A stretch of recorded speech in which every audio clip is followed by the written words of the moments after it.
ఫిబ్రవరి 28వ తారీఖున America, Israel, Iran మీద సంయుక్తంగా చేసినటువంటి దాడి వెనుక చాలా పెద్ద కారణం ఉందంట. అంటే వెనిజులాలో ఏ విధంగా అయితే అధికార మార్పిడి చేశారో, అంటే అక్కడ అధ్యక్షుడిని అరెస్ట్ చేసి వేరే వాళ్ళని అక్కడ అధ్యక్షులుగా నియమించడం జరిగింది.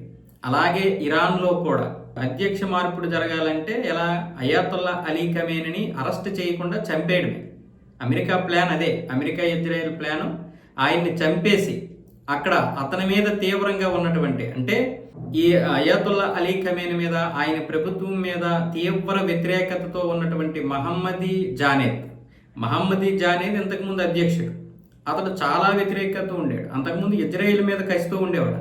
కానీ ఎప్పుడైతే అయాతుల్లా అలీ ఖమేనీకి వీళ్ళకి పడలేదో అధ్యక్షుడిగా ఉన్నప్పుడు, సో ఇతడిని నిర్బంధించారు. అయాతుల్లా అలీ ఖమేనీ వర్గం ఇతడిని నిర్బంధించేసి అలా ఒక విధంగా ఒక జైలు జీవితం లాంటిది, హౌస్ అరెస్ట్ చేయడంతో ఆయన అలా ఉండిపోయాడు. దీన్ని అమెరికా క్యాష్ చేసుకోవాలనుకుంది. ఎలాగో ఖమేనీని, అంటే సుప్రీం లీడర్ని చంపేస్తున్నాం కాబట్టి ఆ ప్లేస్లోకి ఈ మహమ్మదీ జానేద్ని తీసుకొస్తే అక్కడ మొత్తం సెట్ అయిపోతుంది, వీళ్ళు చెప్పినట్లుగా వింటాడు కాబట్టి ఇక ఎటువంటి ఇబ్బంది ఉండదన్న విధంగా అమెరికా చెప్తే దానికి ఇజ్రాయెల్ కూడా కరెక్టే అని చెప్పి వంతపాడింది. కాకపోతే ఈయన్ని రక్షించడం కోసం వీళ్ళ ఇంటి మీదే దాడి చేసినటువంటి ఆ రోజు అమెరికా ఇజ్రాయెల్ చేసిన దాడిలో IRGC యొక్క పోస్టులన్నీ కూలిపోయాయి. కానీ ఈయన దొరకలేదు. పైగా ఇప్పుడు అజ్ఞాతంలోకి వెళ్ళిపోయాడు. అసలు అతను ఎక్కడ ఉన్నాడో కూడా తెలియలేనటువంటి పరిస్థితికి వచ్చేసింది. IRGC అతన్ని దాచిందా, లేకపోతే చనిపోయాడా, లేకపోతే ఇంక ఉన్నాడా లేదా తెలియనటువంటి పరిస్థితికి ఆ రోజు వచ్చేసింది. పైగా అప్పుడు ఇరాన్ మొత్తం అమెరికా చేతిలోకి రాలేదు. ఖమేనీ అయితే చనిపోయాడు, సుప్రీం లీడర్ చనిపోయాడు, వాళ్ళు బాధపడ్డారు, అంతా ఓకే. కానీ ఇరాన్, IRGC దళాలు, మిగతా దళాలు ఏవి కూడా అమెరికా చేతికి వెళ్ళలేదు. పైగా పోరాడింది.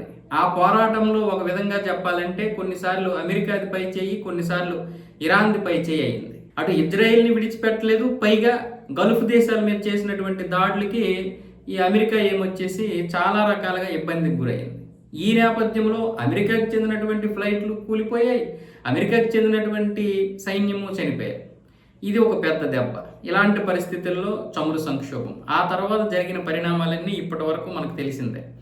సో వెనిజులా లాగే ప్లాన్ చేశారు, కానీ అది బెడిసి కొట్టేసింది, మొత్తం బొక్కబార్ల పడింది ఆ ప్లాన్ అంతా కూడా. దాంతో ఇప్పటికీ కూడా ఇరాన్ ఓడిపోలేదు, ఇంకా పోరాడుతూనే ఉంది, అంత చిన్న దేశమైన. ఎందుకు, వెనక్కి రష్యా ఉంది, చైనా లాంటి దేశాలు కూడా సపోర్ట్ చేస్తున్నాయి. ఇక మనలాంటి దేశాలన్నీ న్యూట్రల్గా ఉన్నాయి. పైగా వెనిజులా లాగా ఇక్కడ అధికార మార్పిడి జరగదు ఇరాన్లో. ఒకవేళ అమెరికా వేరే వ్యక్తిని ఎవరినైనా నియమించినా అక్కడ ఉన్నటువంటి ఆ ముష్కరులు వాడిని ఉంచుతారా?